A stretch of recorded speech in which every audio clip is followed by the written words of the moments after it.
I first just wanted to thank you all for joining us this afternoon for our workshop on Don't Get Caught in the Dark Again. For those of you that are looking for the Spider-Man performance, that's you're in the wrong spot here. I'm Eric Friedman. I'm with Wilmer Hale, a law firm that has recently relocated downtown. I'm the director of facilities with the firm.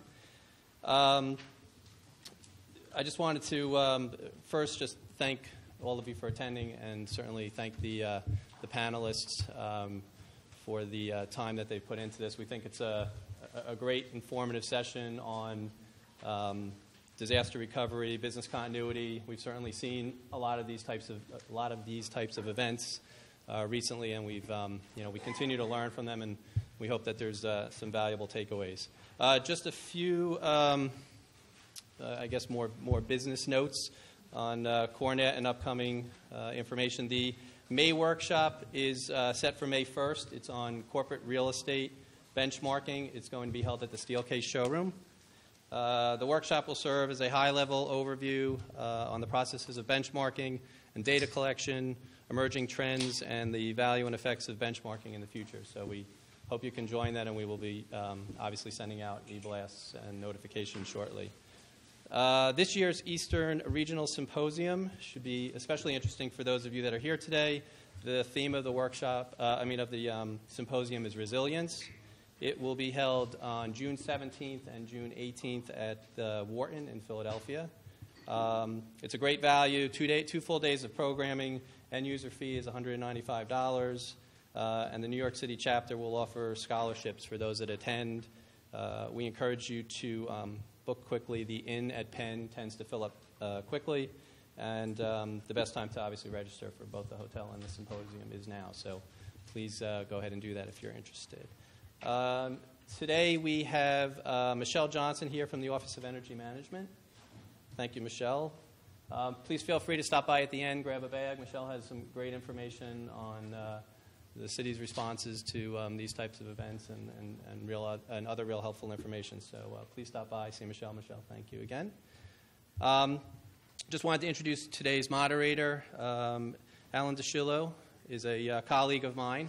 Alan is with Sherman & Sterling. He's the director of global real estate.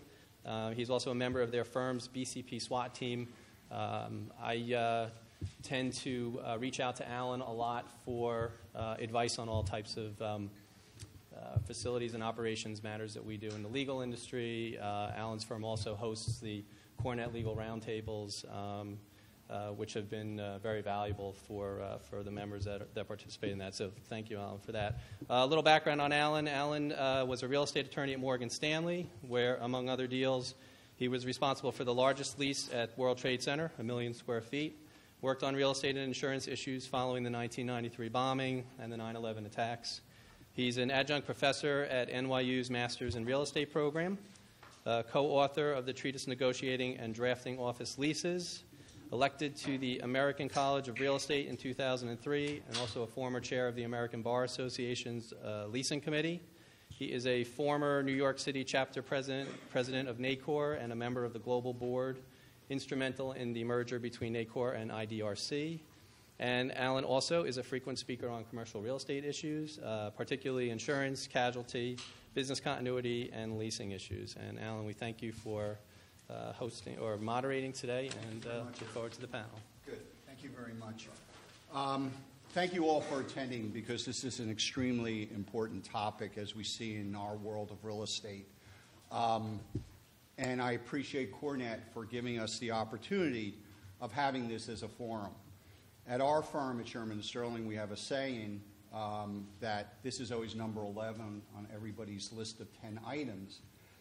When I lecture, either through lawyers at Practicing Law Institute or my class at NYU, and we talk about casualty insurance issues, I always warn everybody that there's nothing more boring, dull, than doing casualty insurance clauses and going through casualty insurance issues, but nothing more gut-wrenching than getting that call on a Friday afternoon that there's been a fire, a flood, a bombing, a plane in the building, a hurricane, anything like that. So it's something that is not on anybody's top priority list, so it takes a lot of planning and work on it. And we have an excellent group of experts who are going to take you through each aspect of this very important topic, and wrapping it up with the head of our BCP planning, Tony Reif, at Sherman and Sterling, to give an overall idea of what it's like to run an organization like that. Our first speaker is Ellen Storch, who's a partner with the law firm of Kaufman Dolowitz in Long Island. She represents clients in all areas of employment law. She defends international, national, local employees. In addition to litigating on behalf of clients, she gives daily advice on the wide range of laws that govern and affect real estate relationships. She lectures regularly on employment law issues on a variety of organizations. She has served as an adjunct professor at the New York Institute of Technology. She's a member of the National Association of Insurance Women in Labor and Employment Section. And prior to joining Kaufman Dolowitz, she was an associate at a New York law firm, which is very familiar to us, where she concentrated on employment law. Please join me in welcoming Ellen on this very important topic of labor relationships and employment issues in business continuity. Thank you very much.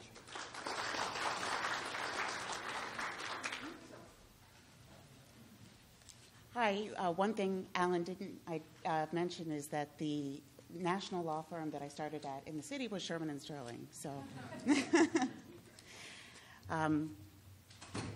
see.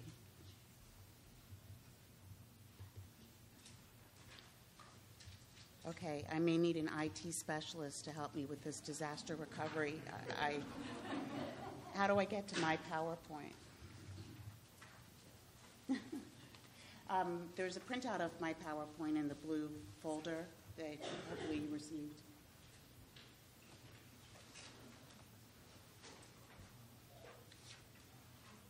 How do I click through it? Okay.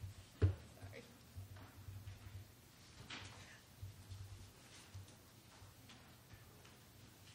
Okay, we actually set that up just to show you how smoothly things can run.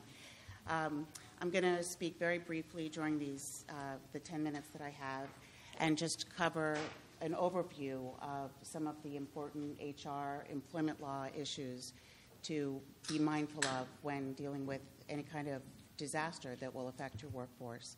I'm going to cover communicating with employees, how to pay employees, be mindful of the wage and hour laws even through the worst types of disasters, and the legal obligations with respect to leaves that you have to or may have to permit employees. And then a quick overview of some ways to set up assisting employees who suffer during disasters. Communicating with employees during any type of business interruption. I gave a couple of suggestions of a call-in number or having a portal on your website. I'm sure that there's lots of other ways that you do have in place and can think of. The point I wanted to bring forward with this is that having alternative methods of communicating with employees in case the cell phones don't work, the BlackBerries don't work, the company website is down, the call-in number is down. Just having alternatives in place is really the most important idea. And letting employees know ahead of time in, let's say, an emergency preparedness portion of your employee handbooks or elsewhere, this is how we will communicate with you in the event of a disaster. There's such a prevalent use of social media today, and I know it's such an important way for people to communicate during a disaster. As a management side employment lawyer, the idea of using something like Facebook to communicate with employees just scares the living hell out of me because it is so fraught with potential liability issues. I like very much the idea of employer being able to communicate with employees, but being able to control the message and being able to control how people respond to the message. Facebook has just changed the entire face of employment litigation today, and the idea of employees being able to post in response to employer posts is really just fraught with liability for employers. So my view is anything but that. How do you pay employees when they miss work? They may miss work because they can't show up. They may miss work because your operations have shut down. Whatever the case may be, there is a significant difference between your payment obligations to those employees who are exempt, meaning not eligible for overtime, those who are paid a salary, and those who are non-exempt, meaning they're paid by the hour, they're eligible for overtime for all hours worked over 40 in a week.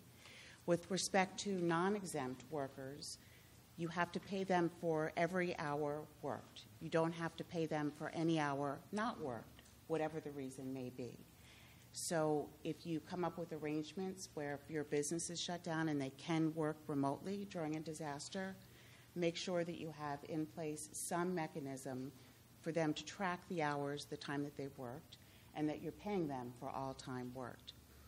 And being mindful that if they can make it into the office, if operations are ongoing, you're likely going to be short-staffed. So if you have non-exempt workers who are working over 40 hours, working longer shifts than they normally may be mindful that all of the wage and hour laws that are in place during non-disaster times are certainly in place during times of emergencies. So if they're working over 40 hours in a week, you have to pay them time and a half for all the hours over 40. If they're unable to get to work or operations are shut down, you may permit them to use any accrued and paid leave, like vacation or sick leave that they have available, but you're not obligated to. With respect to exempt workers, these are salaried people who get paid a set salary no matter how few or how many hours they work in a week. If an exempt worker works any part of a week, whether it's 15 minutes, an hour, or 60 hours, they have to be paid for the entire week. So in the case of Sandy, which I believe was on a Tuesday, right? If there were exempt workers who worked only Monday of that week, the employers were required to pay for the entire week, even if it was only Monday of that week. And if you have exempt workers who are working remotely, you don't need to be tracking the time that they're worked, because if they work any part of a week, you have to pay them for the whole week, but you have to know that they're working so that you can pay them. If an exempt worker is only working part of a week, you have to pay them for the whole week. You can deduct from their leave banks in order to pay them. In other words, if they have accrued vacation or sick time, and even if they don't have enough left over to cover for that whole week, you can reduce their leave banks, but you still have to pay them. One important tip to remember is whether it's a time of emergency or not, you can never make a partial day deduction for an exempt worker. And if you do so, you risk the loss of the exemption, meaning that they could have been properly classified as exempt. If you deduct them for a partial day during a disaster, they are now going to be considered a non-exempt worker who's entitled to pay for every hour worked and overtime for every hour over 40. The primary leave law that comes into play during a disaster is the Federal Family and Medical Leave Act. Generally speaking, it allows up to 12 hours of unpaid leave where their job remains intact. And if an employee suffers a serious health condition, let's say is injured in the course of a disaster, or has an immediate family member who is injured and suffers a serious health condition, they may take up to 12 weeks of leave. That leave is unpaid unless your policies provide otherwise. But this is one of the laws that's important to be mindful of when leave comes up during a disaster. Military leave is another one. You may have some employees who are members of the National Guard or some other emergency services organization, and even if they are not able to give you the proper notice that they're going to be on leave, you have to take whatever you can get, whether it's verbal, whether it's after the fact, and you have to permit them to go on their leave, and you may not terminate them while they're on that leave, because that leave would be protected under USERRA. Employee handbooks are an extremely important tool. I have a lot of clients who are reluctant to make them so expansive, thinking that the employer is obligating themselves to things that they may not otherwise want to, and that they're doing it in writing. I view employee handbooks as a tool for employers, and if well written, can provide excellent defenses in all kinds of litigations. With respect to emergency preparedness, I think it's very important to have your emergency procedures set forth in a handbook. Make sure that that handbook is updated regularly and distributed to everyone. Describe the way that you're going to communicate with employees during disasters in the handbook, and explain what they can expect in terms of pay during any type of emergency, whether it's because they can't make it to the office, the business is interrupted and they're not working, whatever the case may be. If you don't set forth those pay policies in the handbook, you're going to be required to do whatever the law says you have to do in the absence of written policies, and it's always against the employer. How can you help employees who really suffer during disasters? There's a couple of different methods. Best to think about setting these up ahead of time. I would guess these are 12th on the list of the 10 things to do, but you can permit employees to donate any accrued and unused leave that they have in their banks to other employees. You can also permit them to donate the value of that leave. In other words, they have 5 vacation days, they're paid X amount per day or per week. You can permit them to donate the value of that leave to charitable organizations. There are a lot of important tax implications of donating the leave or the value of the leave. There's no way I can begin to address it here.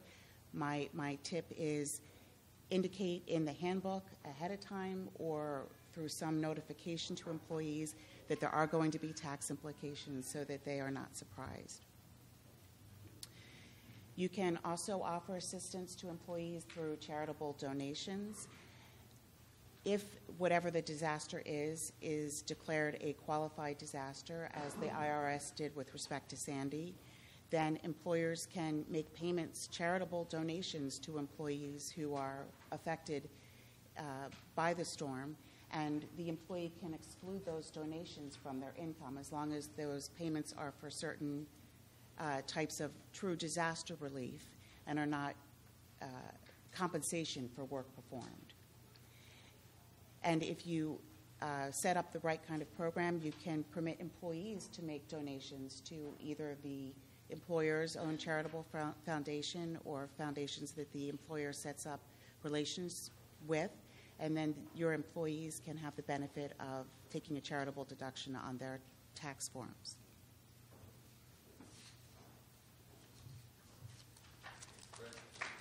I was talking so fast, but I kept seeing those 1-minute signs. So I guess we're going to take questions at the end. Okay, thank you. Thank you very much.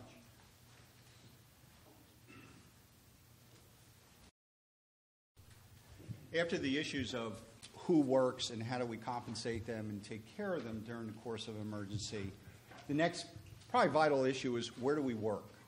The issue of locations and alternative workspace is a very, very vital one that we saw not only during Sandy, but during the blackout, after 9/11, and in the bombing at the World Trade Center just here in New York. And imagine you go to other places such as Tokyo where they had the earthquake, tsunamis, and all.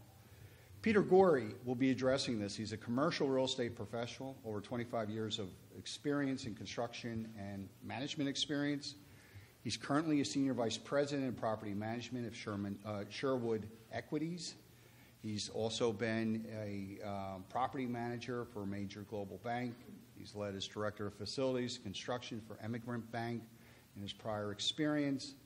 Along with his current duties at Sherwood Equities, he teaches as an adjunct professor at New York University. So please join us in welcoming Peter as one of our speakers.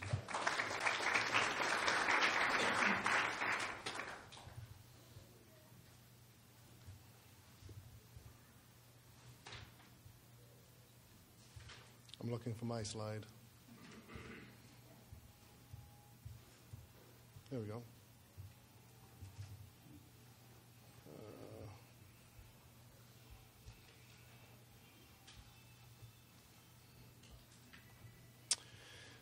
I figured I would start off with, I like to plan, like most of the people here in this room, for situations. And I found that by making a list and not meaning to take the top 10 list from a common TV show that you mostly watch in the evening, but this is an example of where I start planning my disaster recovery or my BCP planning with the different organizations that I worked with.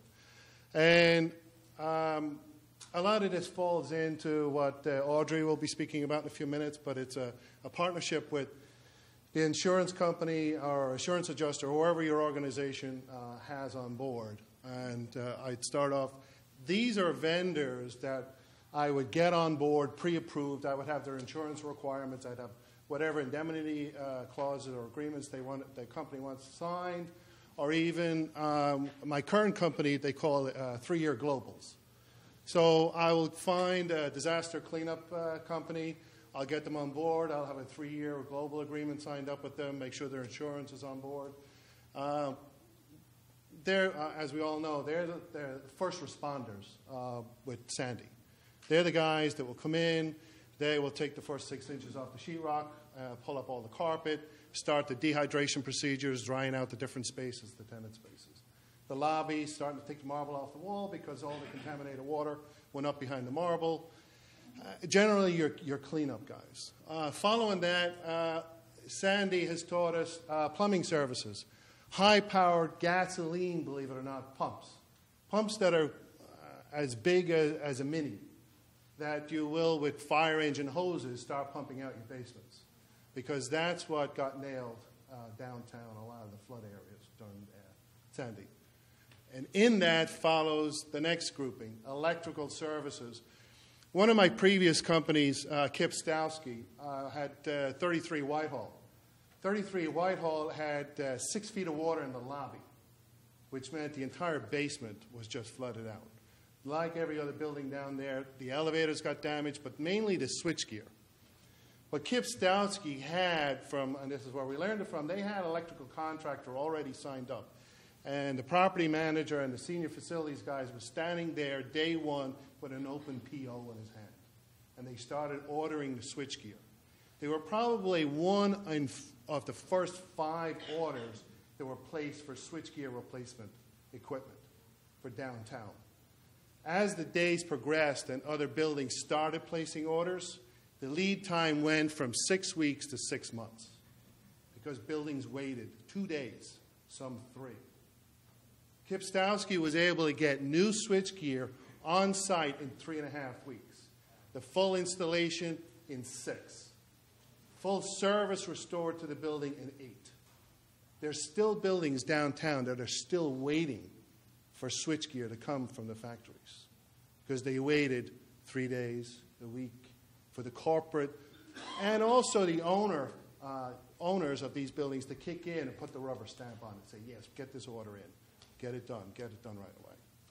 So it's just an example of when disaster hits, how quickly we and the vendors that we already have on board, with the backing of the people we report to, be it private owners, which is most of my career, or an institution like Credit Suisse or Immigrant Bank, who I also worked for in similar situations.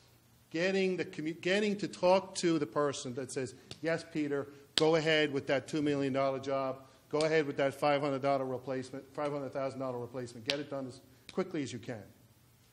And it applies to all of these items. Generator services, for anyone that's controlling generators or responsible for generators. It's great that the generator starts for you and you're getting your IT up and running, but I guarantee you, on staff, you have nobody familiar with that equipment when the oil pressure starts going up, when you're starting to have an issue that it's not syncing on the right sine wave with the electricity. Having the proper maintenance agreement with your generator maintenance company that as soon as that disaster happens, he's got a guy on site with a parts truck parked on the street. That no matter what your issue is, you have a qualified professional there to support you. And it's really not a lot of money that gets added to your annual maintenance contract. But you should be cognizant of it. HVAC services, a lot of issues that happened in Sandy, and we've learned from a lot of other things when the flood hits. everything today is computer controlled. From your domestic water, your drinking water, or your water that supplies the building and flushes your toilets, once it comes into the building, it's a process to get it up to the tanks. It's a process through computers and relay boxes, or what I call control panels, that electrically interact, turn the pump on, pump the water up, and get it to wherever it needs in the building. The same token, you have fire alarm panels down in the basement, and you have BMS. For anybody that's familiar, a computer system that runs, monitors, and controls your entire air conditioning system from cooling towers to data centers. Usually it's a panel hanging on every floor. The main panel that feeds or communicates with the entire building is usually in the basement. What happened with Sandy, once the basement flooded out, all buildings lost all control. They no longer, not only could you not get your elevator up and down or no power, but I couldn't get water up to the tank to feed to the bathrooms. No drinking water, no sinks, no water. The air conditioning system, I couldn't even tell you if there was an alarm ringing on the 22nd floor because the main hub or the main data gathering panel was under 6 feet of water. So by having your service vendor already signed up for your global, hey, Charlie, get in here with the proper people, you can immediately start replacement, drying out, getting your systems back up online. But calling him after the fact when you don't have a maintenance contract, and a lot of companies, believe it or not, out there don't, you try getting a guy or beating out the person that already has that maintenance contract. You're at the bottom of the list. He may get to you in 6 months after he's helped everybody else through Sandy. Communication. There's another slide a little later in this, but communication has become huge. I have a property over here on 41st and Lexington Avenue. We had power, we had light, we had elevators, we had heat, we had air conditioning. We didn't have phones. There wasn't one tenant in the building had phone or internet service, including my lobby, fire safety, main fire alarm panel. I had no way for the engineers or the security to contact me or me to contact them because, number one, the phone vendor was an IP phone system that he had his main switch down on 34th Street in somebody's basement, which we all know with Con Ed, it just wiped out all power, and he had no backup. Time Warner, they power their network through the streets. There are amplifiers that boost the internet. Obviously, when the power went out, all their network went down. And same with Verizon. However, Verizon fed their switch around. BlackBerries, if you were lucky enough that you were in cell service, you got your emails through BlackBerries. The only thing that really worked was the old-fashioned two-way radio. We'll get to that in one of the later slides. Food and accommodation. If anybody remembers, from 40th Street South, all delis were gone.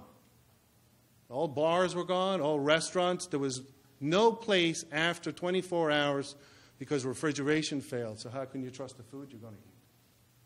So what is the plan that you have? I mean, you can take it as it's just basic MRE packages. You can get it that there's, food in a 5-gallon pail. It's something. It's nourishment. But the biggest thing is drinking water. I have to speed on a little here. I'm running out of time. Some of the other suppliers, you should have, security became an issue too because your electronic systems failed, card readers, so you need extra personnel.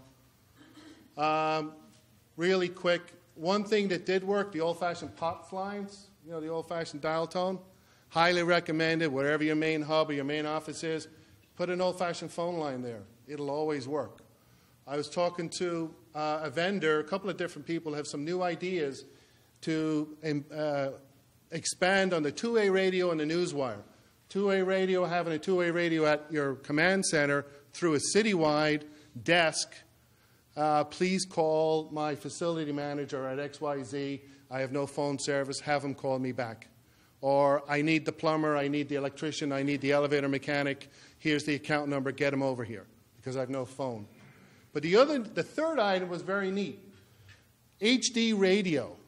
Before I speak about it, we can all turn on the news and find out when our schools are closing, but we were not able to turn on the TV and find out when our businesses were closing or if they were opening. And there's somebody out there looking at one of the subcarriers of HD radio to carry a signal or a message that at 9 o'clock, J.P. Morgan will be broadcasting the news for their employees. Group A, please respond to work. Group B, don't stay at home. Group C, like a quick message blurb to the HR point. It's a controlled message. There's no feedback. It's a one-way. And also, it's off the Empire State Building like HD radio. You know, anybody can get it within 50 miles. Cogeneration technology, back to diesel generators real quick. If your generator system is not on life safety, meaning you're not providing fire alarm or elevators, you can actually make it gas. Gas never went down in all the 3 recent memories of any disaster in the city. External flood control device, a new building I'm building, we're putting in floodgates, 8 feet floodgates all the way around the building. Building an external bathtub. It's now required in residential buildings in flood areas. One of the last slides. Try and get your stuff out of the basement or any of the critical areas, especially number 5. How many have main engineering facility BCP offices in the basement? I'd say 80% of this room, I guarantee you do. That's the first office that's going to get wiped out in a flood. Okay, trying to keep to time.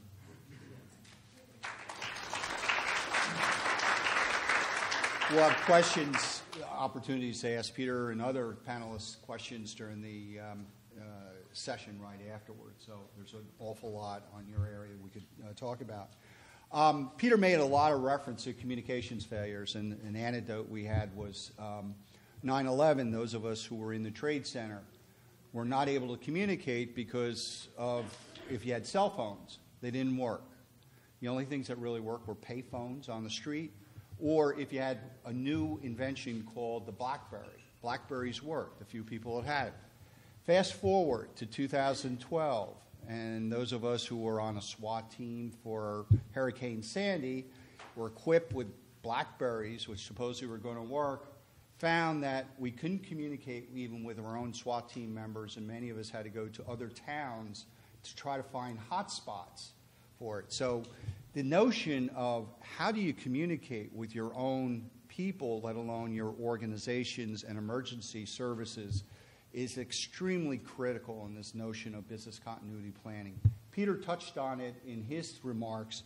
Our next speaker, Michael Rickton, is an expert in this field. He's presently a senior account principal at MTM Technologies. It's an IT infrastructure consulting and full-service integration support company. He's the founder and principal of DataVox Technologies and was instrumental in growing it to a leading IT infrastructure consulting group within the tri-state area. He does consulting for major financial, education, healthcare, pharmaceutical sectors, and I think he'll probably be the person, hopefully, who will be able to answer this dilemma of what is going to work during the next disaster and what's the communication we're going to look for. So, Michael, please come up and let us know.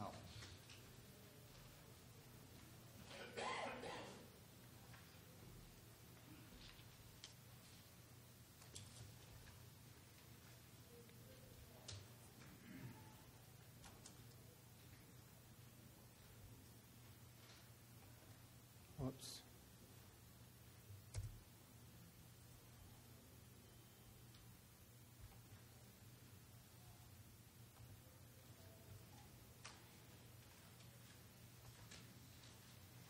Well, Alan, first of all, thank you very much for moderating. Much appreciate all your kind words and all the attention to detail. I'm the token geek in the crowd today. So I'm going to try and move through the material that I have as quickly as possible. The communications aspect is certainly very critical. What a lot of folks are finding is also equally as critical is what goes on with regards to their back-end IT infrastructure that supports all the computing. And essentially, I'm going to touch upon that as well. And I think during the Q&A, we can also talk more about the communications element as well. So in the 10 minutes that we have, I'm going to touch upon the definition of disaster recovery from an IT perspective. We're going to talk about the scale of disasters that folks are having to contend with. I'm going to talk a little bit about the technology evolution, and I could spend days on this, so I'm going to do my best to try and cram it into the time that we have today. And then I'm going to talk briefly about what the impact of this technology evolution is having on corporate real estate. So talking about what the scope is, from an IT perspective, all we care about really is what services do we need to deliver to the user community, to our different corporate staff members. The other thing we're focused on as part of that is what we call the RTO, or the recovery time objective. How long is it going to take for our DR platform to be ready for end-user access? RPO is the recovery point objective. So when those DR systems are fired up and ready, how current will the data be? Is it from close of business the night before? Is it 15 minutes before the disaster happened? Is it real time? Now, obviously, the cost of putting those different platforms in place and getting immediate, instantaneous recovery with data that's absolutely current as of the time of the disaster, those costs tend to go up significantly. So every company needs to decide what's important to them and what's needed. Service priority tiers. Who gets their services back first? What are those applications that need to be brought back up and running soonest? Delivery method. How are people going to get access to those applications? As far as the disaster scale is concerned, if we think back to the World Trade Center bombing in '93, it was essentially confined to a single large facility. The challenges were there was a central office in the basement, so it did take out quite a bit of telecommunications infrastructure, which did affect surrounding companies as well. But essentially the damage, the physical damage, was contained to that one facility, and there was no neighborhood physical impact. And then we wind the clock forward a bit, and I think this kind of set the standard for what folks were planning around from a disaster perspective. And then we all of a sudden look at 9/11, and now all of a sudden, ironically, it's the same facility, and we're talking about not just facilities within that campus, but neighboring facilities as well. And I actually had a client that diligently was based in this building right here, and diligently every day took their backup tapes and put them in a vault in the basement of one of the banks that was in the World Trade Center. And they did this religiously, never thinking that not only would their office have an issue, but the bank vault that was so secure would actually get wiped out as well. So the scale of that disaster, which now took out the whole of downtown pretty much with all of the communications infrastructure and power that went with it, shifted in people's minds. Until Sandy comes along, and I'm sure everybody's heard this ad nauseum, but essentially what we had there was a 900-mile wide storm system that resulted in disaster declarations in multiple states. It was unprecedented in terms of scale, with wind damage, flooding, loss of utilities, blocked roadways, no public transportation, and shortages of fuel. And it was just a tropical storm by the time it actually reached us. That's the other thing to keep in mind. It wasn't actually a hurricane when it reached New York City. So what scale of disaster does one prepare for? And every company needs to look at that, look at what their operational footprints are, and then ultimately come up with a program that is appropriate for the scale of their operation and the critical assets that need to be protected. And obviously, the larger the scale, the greater the cost. Let's talk about the technology evolution for a little bit. And essentially, if we look at this list of technologies that I've put up there, each one of these technologies were game changers. They were paradigm shifts in what we were doing prior. The original IBM PC standard created a standard for business PC platforms. MS-DOS or Windows created a standard operating system that all of a sudden everybody could leverage. Lotus 123 was the first major spreadsheet that everybody could actually use and exchange files with other people and have consistency and compatibility. Local area networks, the abilities for computers to intercommunicate and share data. The World Wide Web, all of a sudden it goes global, and we can now post something and it's accessible from every corner of the planet. The high-speed WAN, a lot of fiber optic cable was buried in the streets and enabled high-speed communications across wider areas, which added a whole lot more flexibility. And finally, the biggest one, in conjunction with the high-speed WAN, is this virtualization technology. And essentially, there's virtualization at different levels. There's at the end-user level, there's the server level, and then there's the storage level. And really, what that is all about is it's driven by the increasing power of the hardware that became available. Essentially, the power of the servers far outstripped the resources that individual applications needed. So the old model of running a single server on a single piece of hardware didn't make sense anymore. It just wasn't efficient. Now, if we look at Moore's law, we can see how the size of a CPU shrank in 10-year intervals, going from left to right. And pretty much what we have today, something like that, which contains pushing 2 billion plus transistors and is capable of enormous computing power and actually putting multiple CPUs on a single piece of silicon substrate. So the amount of processing we can now do in a single box is enormous. So what does that do? Basically allows us to take what was a tightly coupled relationship between a server, the operating system it was running on, and the piece of hardware that it was running on, and all of a sudden separate them out and say, okay, we don't want to just run a single application, the HR application, the accounting application on an individual piece of hardware. What we want to do is be able to stack multiple application and operating system combinations onto a single piece of hardware. But at the same time, we don't want the HR system crashing to take down the accounting package.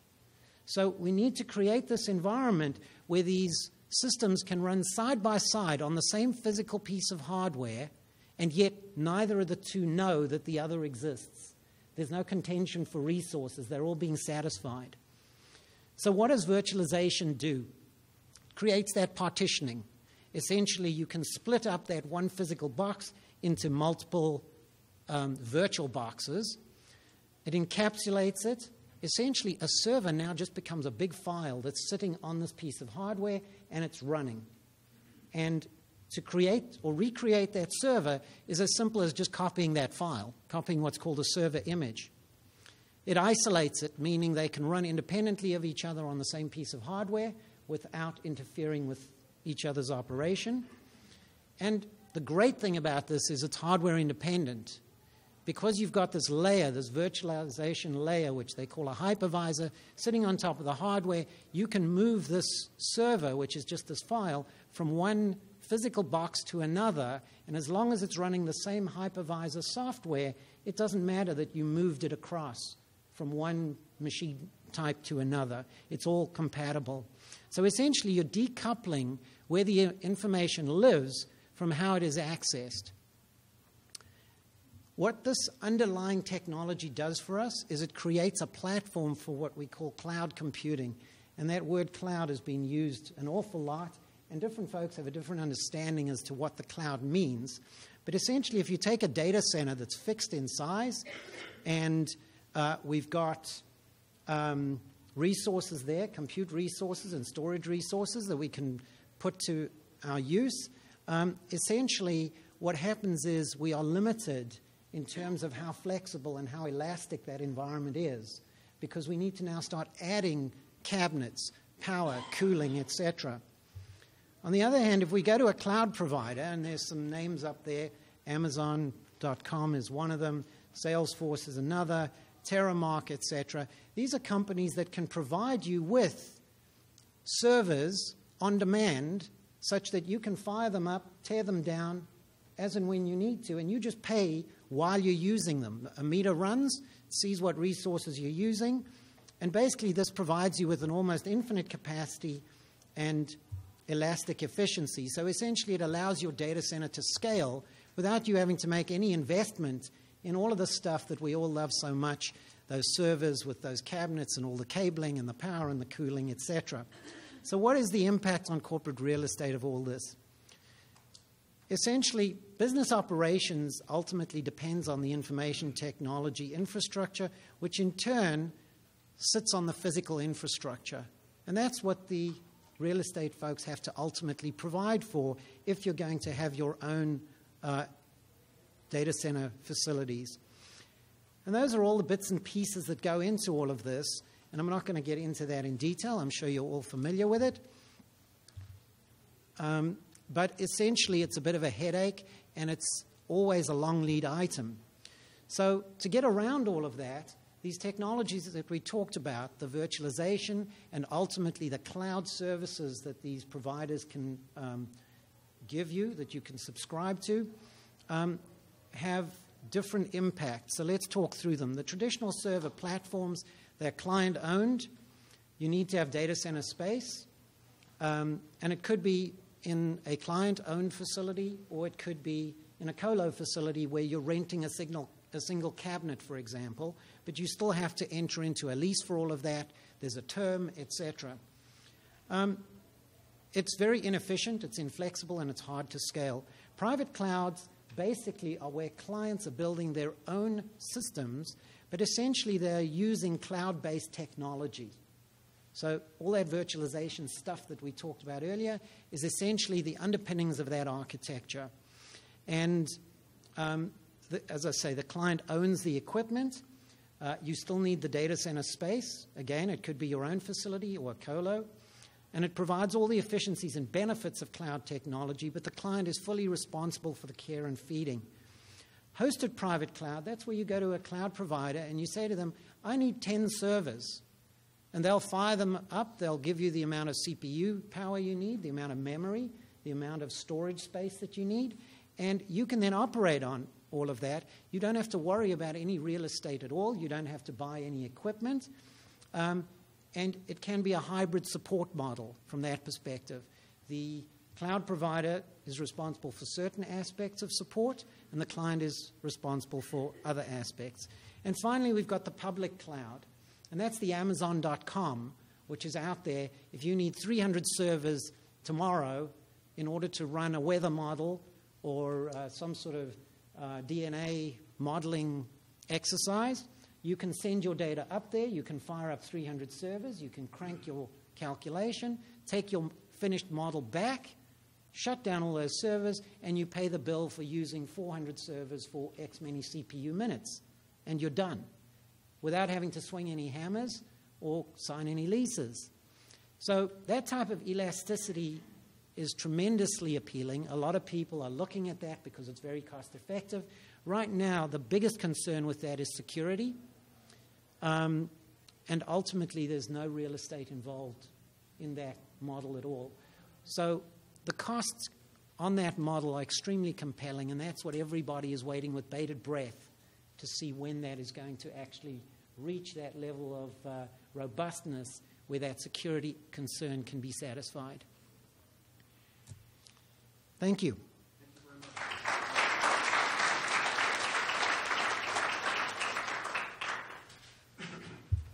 Thank you, Michael, very much for that. I'm going to make a bold statement, and that is that during a disaster, your insurance agent or your risk manager is going to be your best friend. And I don't make that superfluously, because in our example in 1993, after the bombing at the World Trade Center, our firm, Dean Witter, was shut down for 3 weeks, not because of the bomb itself, but the fact is that the smoke from the explosion went through the towers, acting as a chimney, and shut down all our computers. Our risk manager called our insurance agent. Our insurance agent said, well, we have the group of people who could do it, who could fix this. Unfortunately, right now, they're in the North Sea on top of an oil platform putting out oil fires. 3 days later, they showed up, and they went through and scrubbed out the entire tower so that our computers could get up the day that it had to run. This is just one service that's provided or can be provided by an insurance company. Peter's remarks in this top 10 list, I know this is your number 10 or number 9, disaster recovery services is one of these things that your insurance agent, your risk manager can help you with during a disaster. Now, the world of insurance to most people, particularly commercial insurance, is a mystery. People don't understand the CP stuff, the causes of loss, all risks, et cetera, and all. Fortunately, we have an expert on that. Audrey Churchill is a vice president and director with Aon Risk Solutions. She has over 27 years of experience in this industry, primarily on property and casualty underwriting. She has a bachelor's degree in chemistry and economics from Union College. She also has designations as an associate in risk management, certified insurance counselor, and certified risk manager. So, Audrey, to help us with some of the mystery in this. Thank you. And the first thing I'm going to need help with is getting myself up to par as far as this goes. All right, so this is not mine. Oh, here. So, you could help me with this. Where am I? Oh, down. Yeah, I don't have the new Word version. Okay.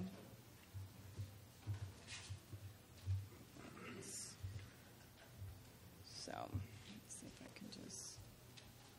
Okay, so as an insurance broker, we get involved with most of our clients with their business continuity plans sort of after the fact, or once they've put all of the things together that the prior speakers have spoken to everyone about. So I'm going to just skip ahead to the section where we just go into what some of the things that you want to do after you've had a chance to make all of your preparations, after you've actually come up with what your business continuity plan is. Then you want to sit down and you want to do a little bit of an estimate of some of your costs. You want to look at the expenses. You want to look at what sources of funds you're going to have in order to meet the requirements of your business continuity plan.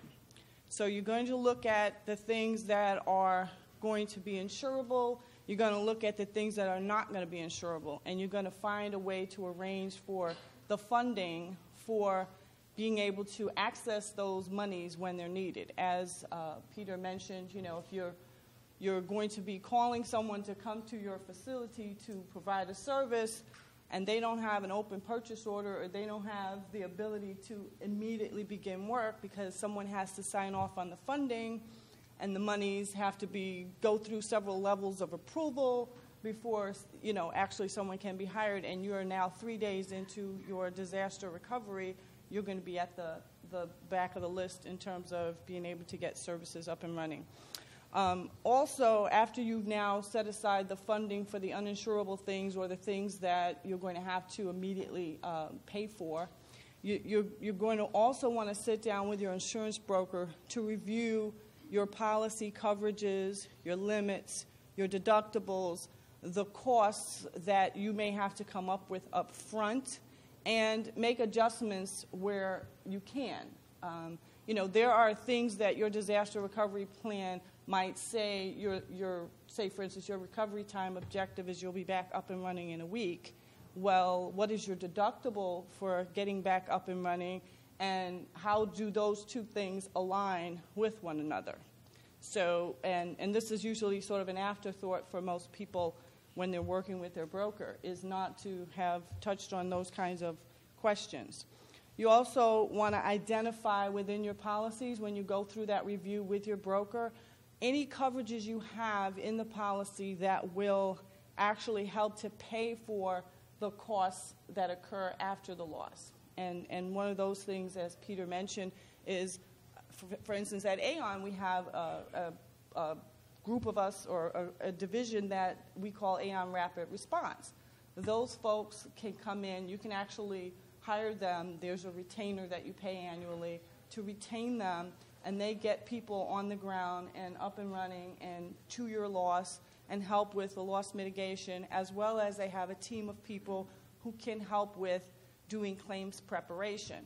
So you want to identify any coverages you have in your policies for those particular services. Just get to the next one. So now you go through and you thoroughly review the policy. You have to understand what your coverage triggers are in those policies. So what triggers coverage for a hurricane?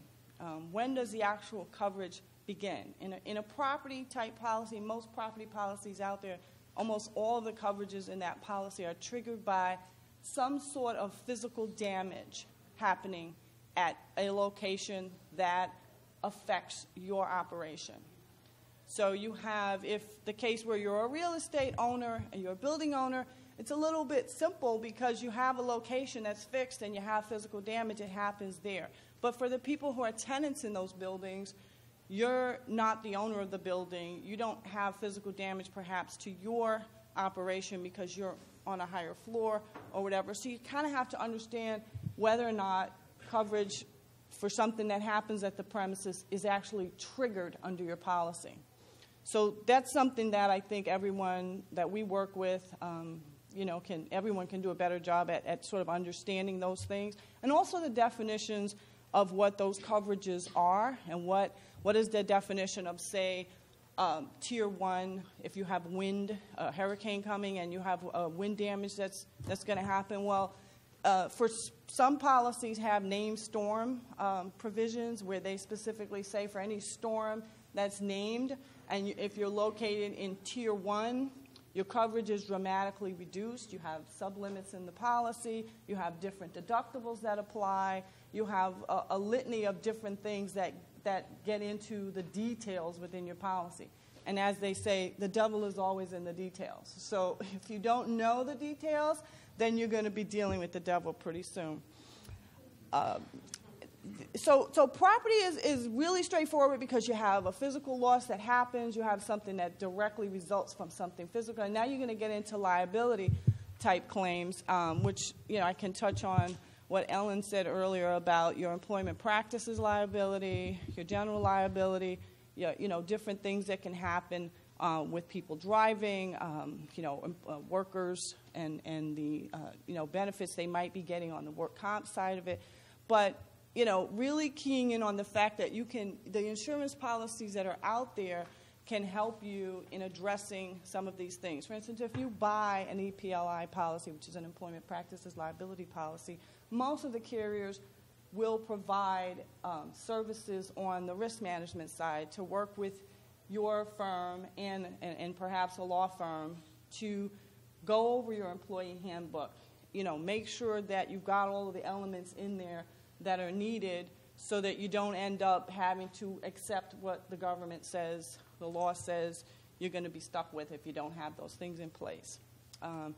Then you get into the crisis type management issues that you have to deal with when your professional errors and omissions is on the line. Like, how do you protect the reputation of the firm? If something happens and your firm, if you're whatever type of firm you are, you're a real estate firm, you have real estate professionals who are licensed people.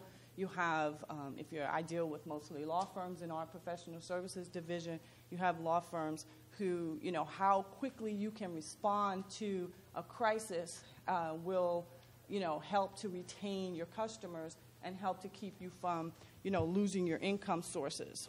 And then, lastly, we'll get into just a quick cyber, because everybody thinks of the cyber issue, but from a broker standpoint, it's really about privacy and security, be that on the internet, be that in your written publications, be that with people who might get on the television and be interviewed on a show and say something verbally. So, there are coverages that you want to look at out there that would pertain to cyber, but would also pertain to different types of liability lawsuits that might come out of other things that you do. And so one of those other types of policies might be a media liability type policy.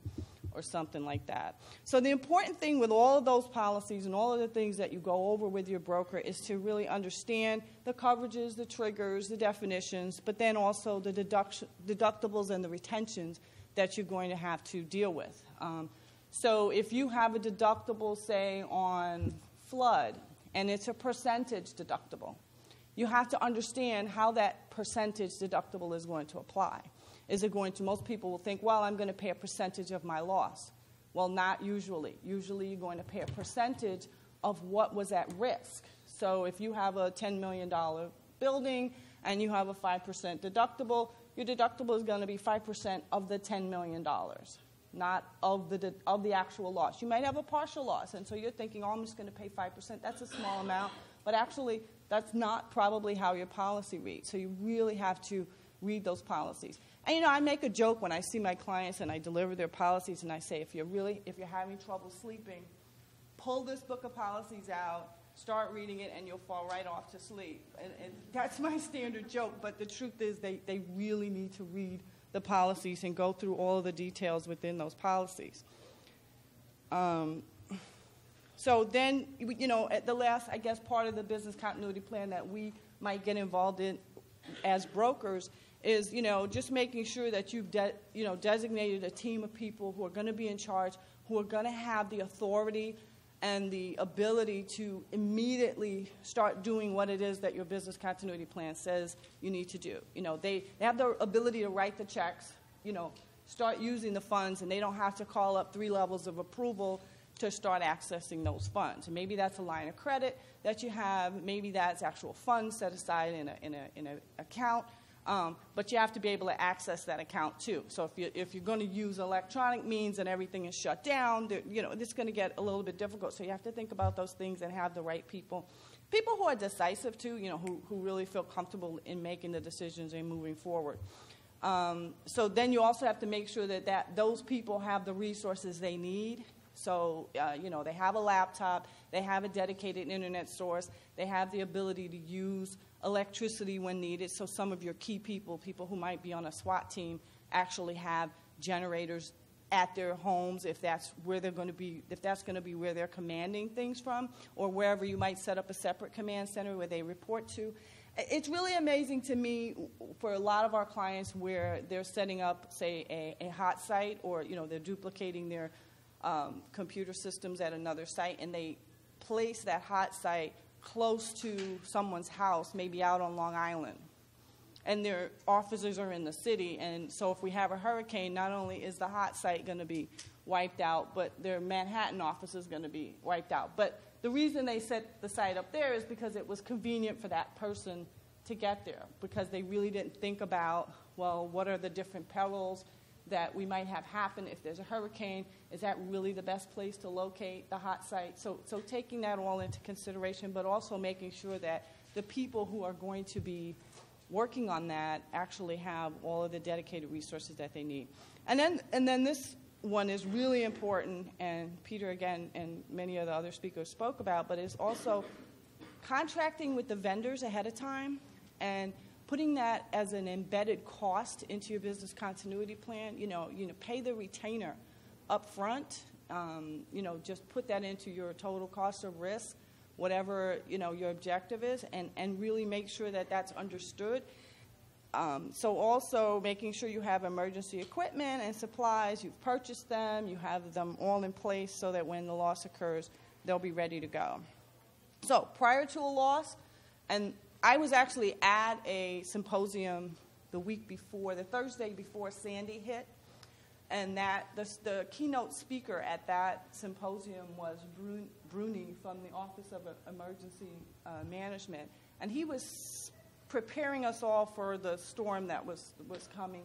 And he basically said in front of all of us that they were preparing for a Category 2 storm with a potential surge of 23 feet or something in that range. And the storm, when it hit, actually wasn't even a Category 1 storm, and we ended up with something like a 13-foot surge. So, I guess perfect storm-wise with the tides and the moon and the stars and everything that sort of lined up, we ended up with a much less of a storm, however, a lot more damage than we all anticipated there would be. So what we did that Friday before the loss occurred is we sent out emails to all of our clients telling them, you know, here are the phone numbers that you need to have for your insurance companies to report the loss. Here are our emergency phone numbers. Here's your policy numbers. You know, all of the information that all of your, say, SWAT team members might need to have on hand and readily available. We sent that out in an email blast like the Friday before the claims or the storm actually hit. Monday, before the storm hit, I was on the phone with several clients talking about things that they needed to do because by that time we knew, okay, it was going to hit. You know, it was a little bit more clear as to exactly what was coming our way. And so, you know, we did talk to several clients about, you know, contacting their vendors, doing things, and talking about setting up systems within their company to prepare for what was going to happen. So now you have to contact your vendors, talk to them, make sure they have staffing in place. Because, again, if they have staffing that aren't going to be able to get to your location because they're affected by the storm, you have to have sort of a preparedness for that. Your plan A isn't going to work, so now what's going to be plan B? Because even your vendors are going to be affected. And something as large as a hurricane, which affects an entire region, I will tell you most insurance companies are not prepared for really responding to that to the level where we would all think. We would think, okay, it's going to be a hurricane. They're going to be ready to help us. Well, it's going to take them a long time to ramp up, and so you're going to need to be prepared for that. So if your insurance broker hasn't contacted you and given you that information, then I'd get on the phone or the email and contact them. Distribute the critical information from your broker or that you might already have, and set up a separate accounting code in your accounting department to capture all of the wages, all of the costs that you're incurring during and after the loss, so that you'll be a little better prepared for, putting together your claim once you've been able to return back to work, and provide specific instructions to all your people in terms of, you'd be surprised how many people had laptops in many companies who didn't take them home for the weekend, even though they were told, we all knew on the news there was a storm coming. By Thursday, we were being flashed by the mayor, there's going to be a huge storm coming, and a lot of people left their laptops at home.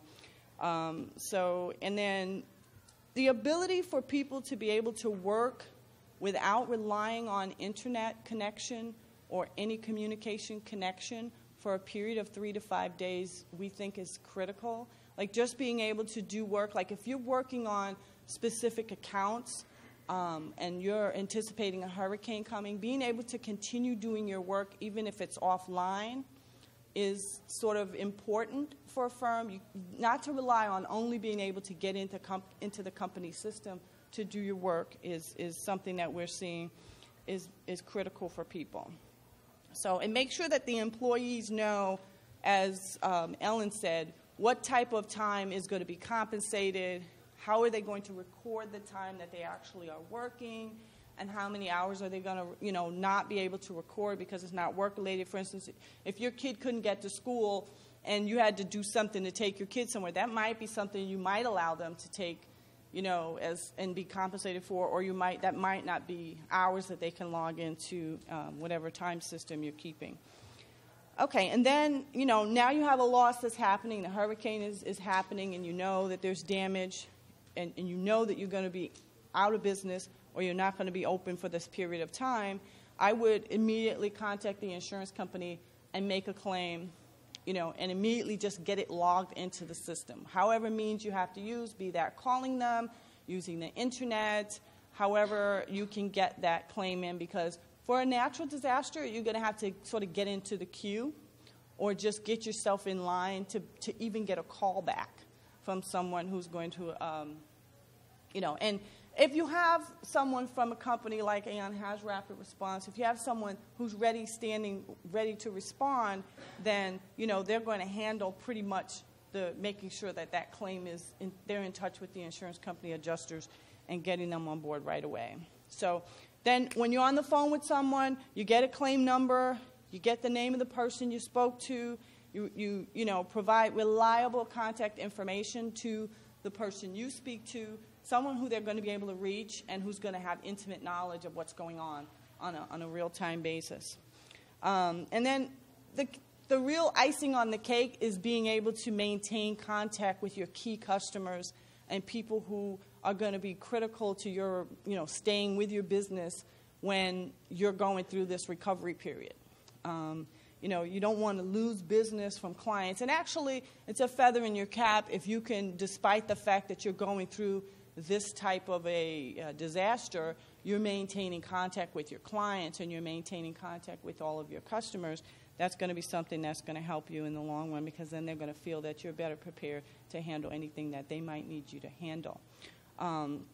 After the loss has happened, once you're to a point where it's safe to take some action, you're going to do everything you can to protect your property, to protect your business from further loss, which might mean boarding up windows, you know, protecting from vandalism, protecting from the onslaught of the people who come behind, you know, these kinds of events and try to take advantage of situations, steal things. During Hurricane Sandy, I live in Brooklyn. I actually had my car broken into. Someone stole my GPS in my car, you know, just because there was so much focus on the hurricane. The police were so focused on that they were just, you know, running through certain areas and taking advantage of those kinds of things. Don't throw anything away if you can, because a lot of times the insurance company claims adjusters are going to want to come in and do what's called a cause and origin investigation. They're going to need to look at the things that, whatever failed. If you have an electrical panel that failed, they're going to need to determine what was the cause of that. As Alan alluded to, you know, you have forms that are, they call them cause of loss forms on a typical property policy. Certain things are covered, certain things are not covered. So you're going to need to be able to determine what was the actual cause of what caused your business to go down. Sometimes electrical failures and things like that, you need to be able to determine that. And then you want to execute your post-loss action plans with your SWAT teams or whomever. So you have an accounting team of people who are going to work with whoever you're hired or whoever you've designated to do your claims preparation.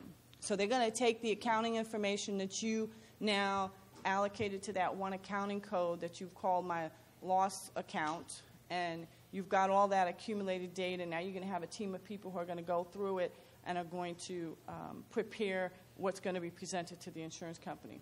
You're going to have a management team of people who are assigned to work on crisis management issues. So, for instance, if you've got something that got out, someone, you know, a privacy breach or something, you've got insurance policies maybe that have a crisis management fund, have people who will work with you to handle the crisis. You have different vendors that they might have you already aligned with to handle the crisis. I remember when we had the Abu Dhabi, the Mumbai incident at the hotel, we had several clients who had people in that location and who wanted to get out of Mumbai. And there's certain policy that they had where the coverage was only triggered if the State Department would declare that you needed to get out. So you have to watch for those kinds of coverage triggers. But there's a crisis management team of people who are handling that situation and who will help to determine, you know, whether or not the coverages are triggered in those policies. And once again, the last piece of it and the icing on the cake is to maintain contact with your customers, maintain, contact on an ongoing basis with all of the vendors day to day so that they're up to date and you're dealing in real-time issues. So, and that's pretty much the end of it. Okay, that's it.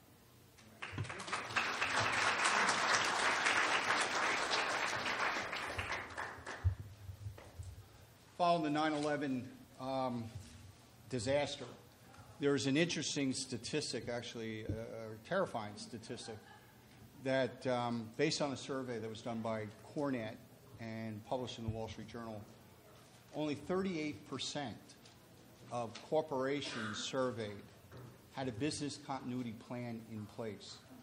Having a plan in place, only 1/3, let alone having a response team, an organization, etc. I think we found the need for such a response team either informally or formally based on the recent instances. Tony Reeve is one of these people. She has a full-time job as a manager of global business continuity planning for our firm, Sherman & Sterling. This is a rarity, I think, in the world of BCP, a full-time person. And I have to say, working with Tony for the last 6 years, it is a well-justified position. She's held this position since 2004. She's worked closely with our IT, GTS team, the Michaels of the world, and the Peters of the world in working on technical and real property disaster recovery planning. Under her leadership, the firm has qualified as a partner in preparedness with the New York City Office of Emergency Management. She holds a Certified Business Continuity Professional certification. She's a member of the Contingency Planning Exchange and Association of Contingency Planners. She's a member of Nassau County Community Emergency Response Team. She's worked on disasters from manhole covers in New York City through earthquakes, tsunamis in Tokyo, Sandy, etc. So she has a wealth of knowledge and an example of the justification of a firm's or corporation's attention to this very important business. So before you come up here, Tony, I just want to make sure you watch the wire here because we have a room full of lawyers and insurance people being videotaped. I hate to see a disaster here from CoreNet.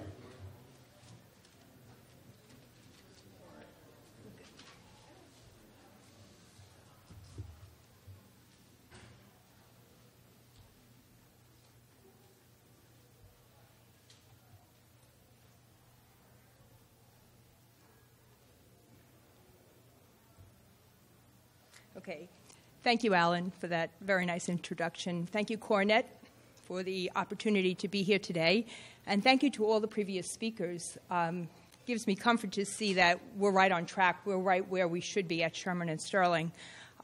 My presentation today is to really show you how we put all of these pieces together, all the pieces that we heard about today, into our business continuity program. As Alan said, I've been doing this since 2004. I've been with the firm many, many years, which is how I got to this position.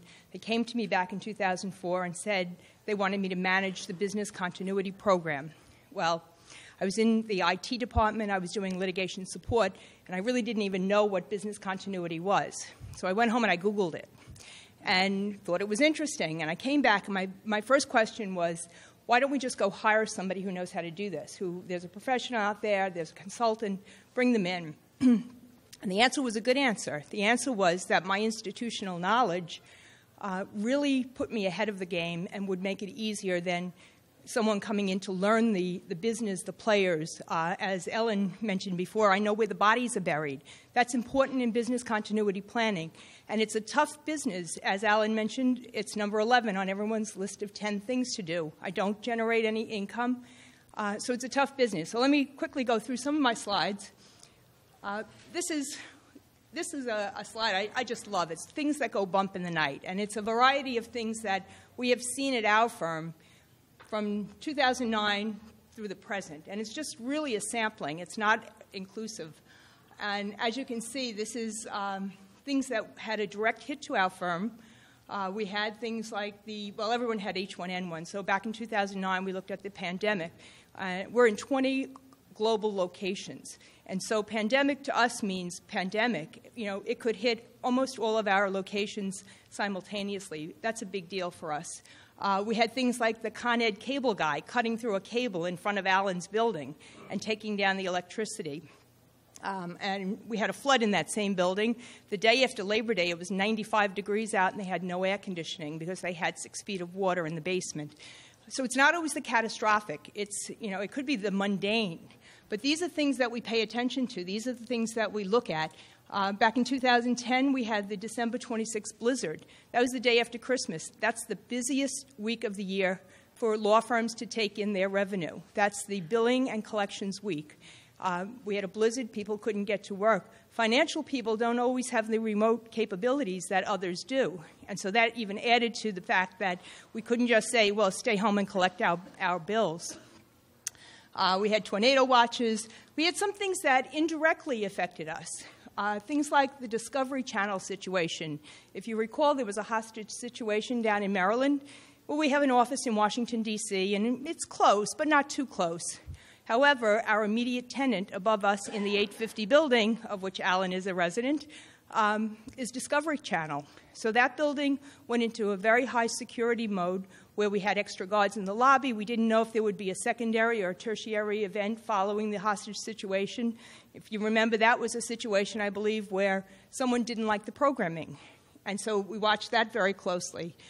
We had the political spring, the Egypt uprising in spring 2011.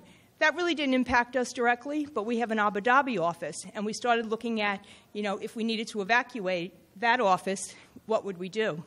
So we put together an evacuation plan. And Ellen, we touched on some of how do we do that.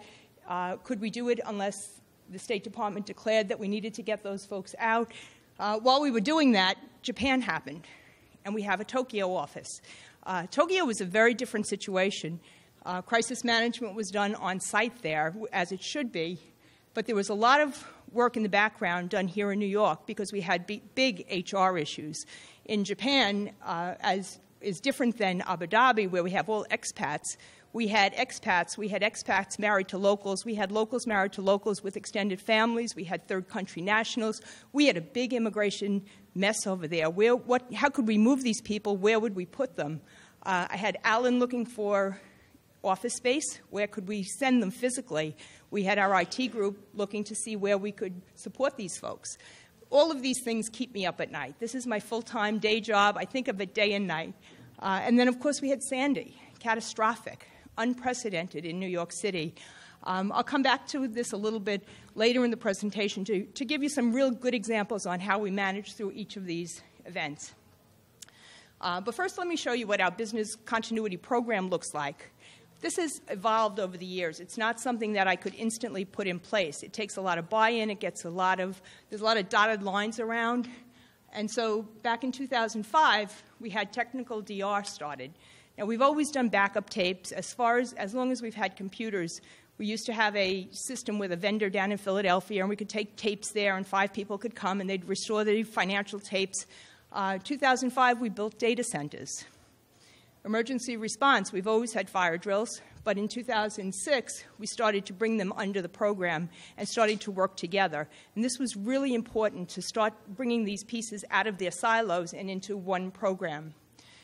2007, we started moving away from the old historic method of emergency management where the highest person in the room, the top of the totem pole, made all the decisions whether that person had the ability or the knowledge to manage an event. So if someone who knew what was going on was in the room and a partner walked in, the partner was then in charge. So in 2007, we started moving away from that into a better system of emergency management. Crisis communication. We've always had phone trees. Everyone had paper phone trees. I call you, you call them. We also had a hotline. But in 2008, we brought in an automated notification system where we can blast out emails, voicemails, text messages. We can call your cell phones, your home phones, your business phones. We can call any device you give us, and we can do it very quickly. We can gather information. You can respond to messages from us, and that's a global system that we use. Business continuity. In 2009, we actually got really serious about talking to the business and talking to the critical support functions of the business, to talk to financial services, to talk to vendor services, real estate, and really have them really document some of the plans that they had in place. Many of them had plans, they just weren't written down. And so in 2009, we actually started that endeavor of getting everything documented.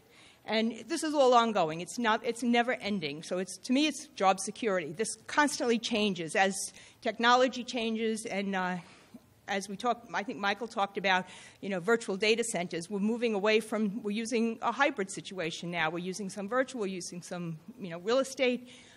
It has to keep moving and changing. So this is our emergency management structure, and I'm very proud of this structure because it works. And it was a tough thing to put in place, very modular.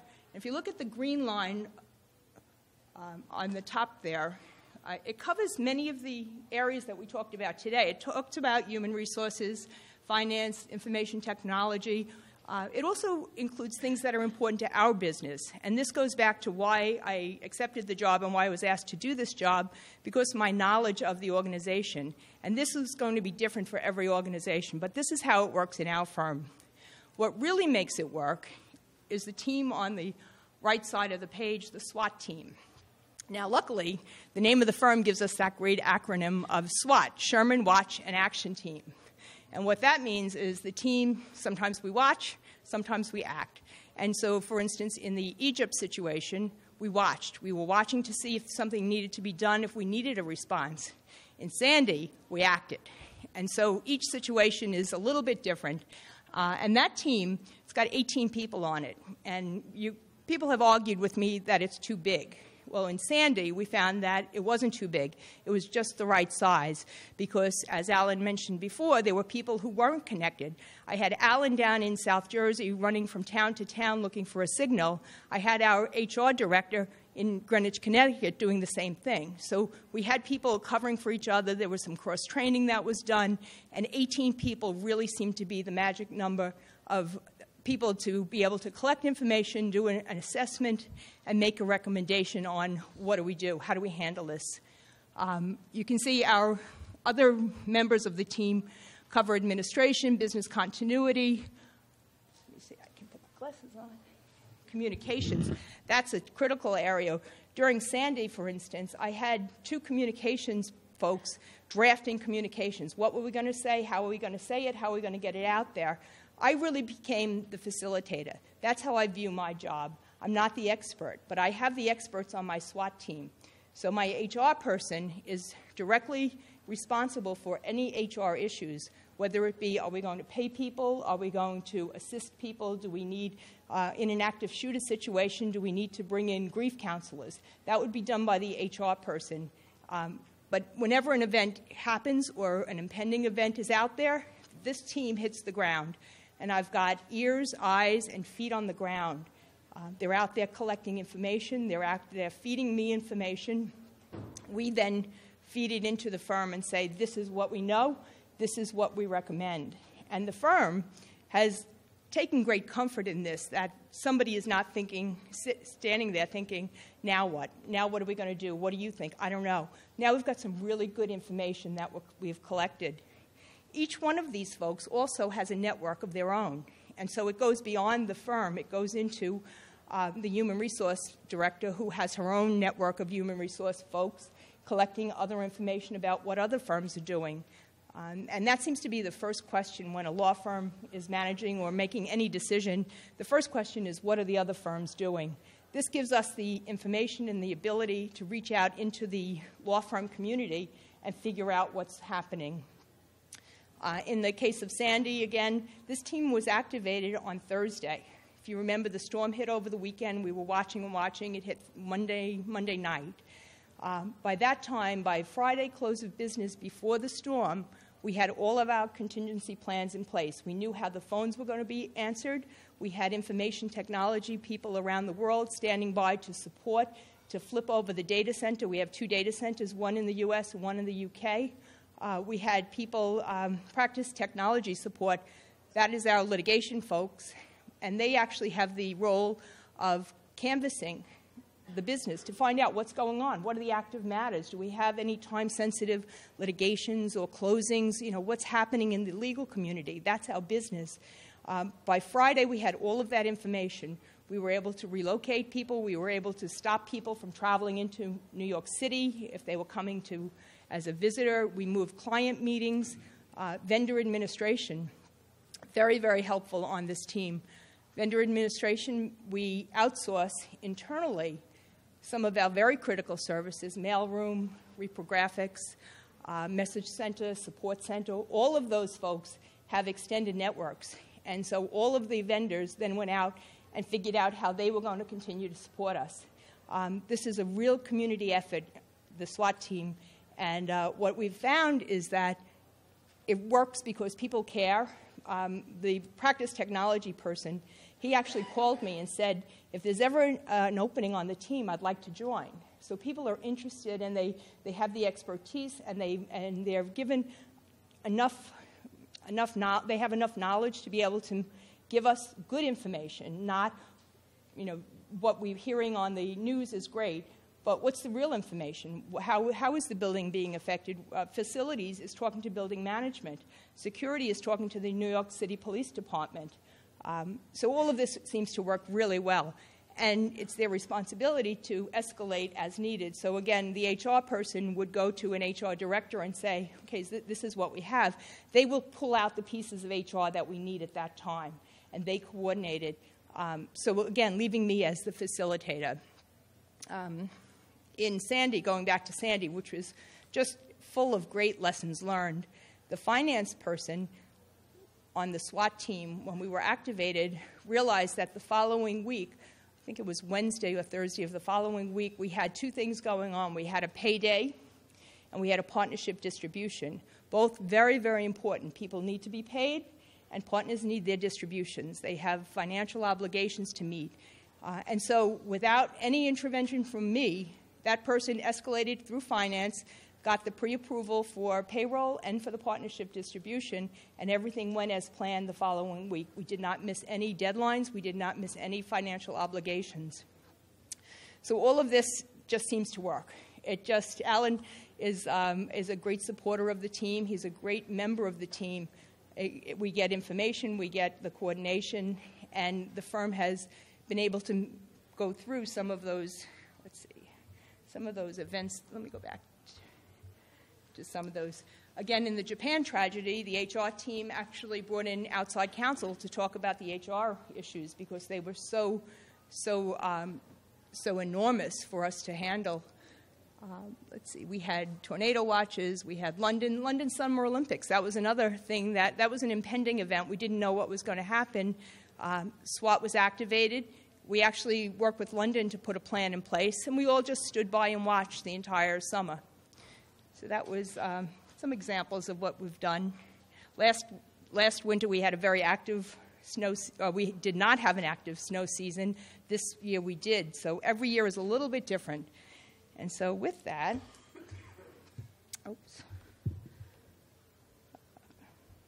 sorry about that. Okay, so we did that.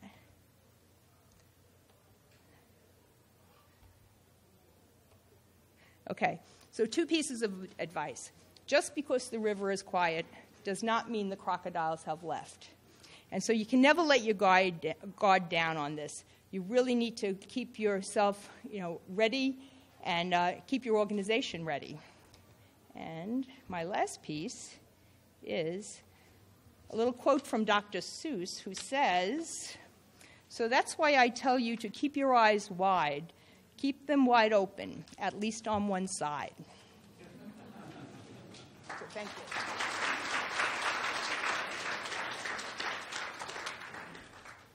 I wonder if we could just get our panelists up here so that we could have a little discussion and some time for Q&A. I don't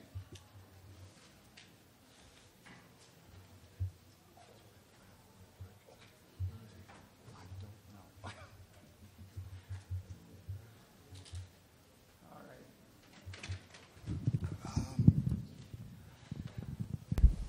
We've got a lot of people up here on chairs with microphones. I think we should be singing a country song. Questions? Yes, sir. My question is for Peter. Peter, with the buildings that you're involved in, I don't know what your role is with regards to property managers or finance, but my question is that you talked about several buildings. Your experience, the landlords or the property managers, are they considering any recommissioning of those buildings to move the BMS, the tenant generators, the multiplexers, all of that infrastructure that's in the basement? Are they considering moving those to other floors or relocating them? And if they are, I guess my follow-up question is, what are the considerations? Are they, moving it to another Are they moving to a mechanical floor that's on one of the upper levels, or are they considering changing some tenant space into, I got a 2-hour answer. There was my last slide, which I wasn't able to show you. There's many things, and it depends on who owns the building. The building is a triple net lease. What the leaseholders have, are they in a position to renegotiate for another 15 or 20 years? That in turn can drive what the owner does to the building.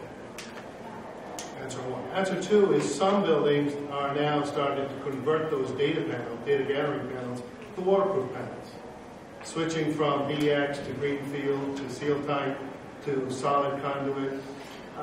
Yes, the more hip, if you will, owners are diligent in upgrades, changes. However, the new building code now is mandating that switch gears are no longer allowed in the basement. So you have to put it on the first floor or above. Another thing, because my current company, I work for a private developer, or manager, is the current code is also that if your building is now in the new revised FEMA map, which I think if you get a chance, go to the FEMA website. If you were not in the flood zone yesterday, you may be today. So, and you will be required to put in the new floodgates. So there's several vendors out there now that have new floodgate technology. Or the last piece to your question that I can answer is with the fire department and with diesel generators and fuel oil tanks in the basement. Unfortunately, the fire department does not want you putting the fuel oil anywhere else but the basement. So that's why I spoke to several people here in the room. If your generator power is solely for BCP and not life safety, life and safety would be fire alarm systems, elevators, and certain fire pumps to maintain the sprinkler system. Then, if it is for that type of equipment, it has to be diesel. And you're kind of stuck with the diesel in the basement, in the tank, and the transfer. However, if you're feeding everything else or anything else, you can go with any fuel you want. Gas is a great alternative. Even some of the bigger buildings are going with new gas turbines, micro turbines. And with that cogeneration technology, you can do all sorts of things. A gas turbine generator, you're not allowed to power a fire alarm system. You're not allowed to power any of your fire alarm safety systems. Peter, follow-up question. And how much preparation is enough? You talked about floodgates. And I heard the story of a landlord-tenant who took the precaution of building 4.5-foot high floodgates. Went to the expense of it. Turned out during Sandy it was not enough. What are you planning toward? What is being talked about? FEMA is actually driving that. FEMA, with their new floodplain that they're coming up with the different areas around Manhattan, are telling you what your minimum is. It's a great benchmark to start from. To your point, is 4 feet enough? If you're just hitting the mark at 4, prudence dictates you make it 6 or 8. Back to, I forget which panelist was pointing out, how big is your budget? What is it exactly you want to plan for? As we know here in New York City, dollars drive everything. So, and business being out of business, you lose money. Question.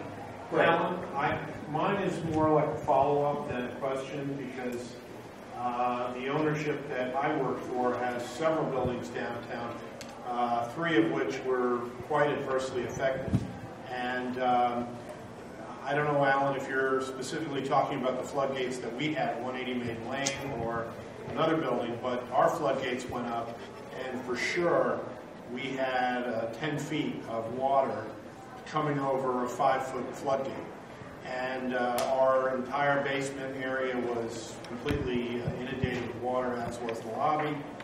And as Peter mentioned earlier, you get the disaster recovery people coming in there and pulling up the marble and cutting out the drywall and all of the other wood behind it so that there's no any kind of problems after the fact. But The only thing I can mention is that, as Peter said, economics plays the biggest role in pretty much all of that, other than a FEMA mandate.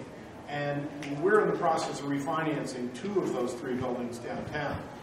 And so insofar as we're working with our lenders, the lenders have asked those very questions. And in fact, we've had to come up with plans, be they turbines or gas or however we're going to treat the Class E systems and the diesel. But really, it's kind of a mess, to be perfectly candid with you, because everybody is attempting to, between the government, lenders, and even tenants who will or won't come to your building if you don't have your generators above the 2nd floor. It's a brand new way of looking at properties, and it's something that I don't think is really known yet. I saw a question over here. Yeah, mainly for Michael, but others can contribute. As more companies outsource to the cloud, quote unquote, what kind of models do you run? Maybe a probability model, for example, where you can determine, or a client can determine, how spaced out server locations should be. So, for example, if Sandy is a regional event, and you have servers in Long Island City or by the Meadowlands or wherever, as some people do, where there's a high probability that they're all going to be affected. How do you determine where to locate servers for clients? Actually, that's an excellent question, and something that I didn't get to touch on in my slides due to the short window that we had was, if you took a look at the slide that I put up of the 1993 incident at the World Trade Center, what that triggered was a whole lot of people moving their primary production data centers and their DR facilities into New Jersey. And then when New Jersey ran out of power and space, it kind of went down to Philadelphia, some crept up to Connecticut, and everybody thought, wow, this is great. And then obviously, when Sandy came along, it took care of that one. For the last 3 to 4 years, we've been recommending most strongly that your primary production facility and your DR facilities, from a data center perspective, should be outside of the same geographic theater, outside of the same region. So we're putting a lot of either DR or production into the Chicago area for a couple of reasons. One is the facilities exist, there's power there, etc. Also, a natural disaster that runs up the East Coast is unlikely to impact that as well. We also find that bandwidth between Chicago and elsewhere in the country is pretty freely available and fairly cost competitive. And also the latencies that you see, the delays in transmitting data back and forth between the East Coast and that location and the West Coast and that location is pretty similar. So you have a nice symmetrical behavior to your data network under those conditions. So some folks are looking at Texas as a potential location. Also lots of power, don't necessarily have all the snowstorms, etc., that we have up here, or in Chicago for that matter. But that's the general concept. Question. Insurance question. To what extent does the disaster recovery or business continuity planning affect the policy, like the premiums? Like if you've got a company with a very robust contingency plan and one with a so-so one, do you measure that and get into that when you... Well, it comes into play, certainly for me as your broker, to negotiate the best pricing that you can get based on your risk characteristics. So if you've done everything and you're basically looking at an HPR or highly protected facility, you're obviously going to pay a lot less than someone who doesn't have all of those controls in place. But sometimes that also plays with how well you work with the insurance company. You know, they have loss control engineers that can come out, work with you, and the more they know about your risk and about what you're doing, the better you can expect to, in terms of enjoy better rates than someone who's not participating in that exchange with the insurance company. I mean, that most insurance carriers, as a part of your premium that you pay you get the loss control services that go with that. So a lot of people don't avail themselves of those services, but might want to consider doing more of that these days, especially since we've got so many changes coming about with the FEMA maps. The insurance costs for flood insurance have changed dramatically, so that is another budgetary consideration to consider. But, you know, if you're in a flood zone A and you're now in the lower part of Manhattan, which is essentially now either in a 500-year or a 100-year flood zone, pretty much the whole bottom tip of Manhattan is in one of those two flood zones, the costs for your insurance are going to be higher. So you should anticipate that and maybe align your budgets to make sure that you have adequate coverage. Employment question. Ellen, you went into very much into detail on when exempt, non-exempt cannot work. But what if a firm has in place remote capabilities and pretty well into there? Should the firm put any standards or do you have any guidance on when people are able to work remotely during an emergency and what policies may or may not have to be addressed?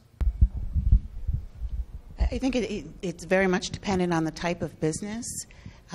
Most often, people who are non-exempt are not often going to be able to perform their duties remotely. If you think about blue-collar workers, typically they're not going to be able to do whatever it is they do for your business from home. That said, there are a lot of non-exempt employees. You give them phones, you give them BlackBerries, and expect them to be available to you and be in communication with you. And if you expect them to respond to emails or to phone calls, you need to pay them for that time. So what you can address in handbooks is what type of time tracking software you may expect them to use. It's hard to anticipate under what circumstances you may expect them to work. What's more important is that your handbooks address that they will be paid and how they will be paid if they are asked to work. Any other questions?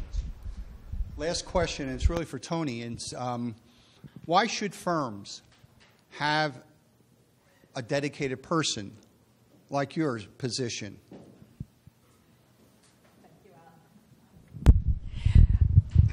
Well, as I pointed out in my presentation, I really am the facilitator of the program. I'm not the expert. I'm not the IT expert. I'm not the HR expert. It's really hard for someone to have that depth of knowledge in each of the areas that you need. And so what I know a lot about each of the areas, but could I build a server? No. Could I flip over to a different data center? No. Do I know all of the HR rules or the insurance information that I would need to know to manage an event? No. But I do know who knows that, and I know that they have plans. So that puts me in the position of facilitating. Also, what we found with SWAT is because the SWAT members are responsible for each of their respective areas, as an added value, their plans are kept up to date because they know they're going to need those plans. And so Alan can tell you at the end of every event we have a lessons learned, and I ask each of the members of SWAT to review their plans, to update their checklist. Every one of our plans is reduced to a checklist. And so if I'm not available and I'm the HR person, I will have an HR checklist that I can, give to someone in HR with some HR knowledge to say, yeah, we took care of that, we tick off this one. So it really puts me as the facilitator, and I think you need that person to be the one that's not down in the weeds, not looking for the cables under the desk, but really coordinating and facilitating. And that's how I view my role. I'm really the piano player, and it works. It just works. I think that's the end of our program. We greatly appreciate your being here. Hopefully you will not have any need for business preparedness, but anybody who's been in this business more than 4 or 5 years realizes that you will run into it. So hopefully you'll be prepared and be able to draw on the expertise of the people like this on this panel. Thank you very much.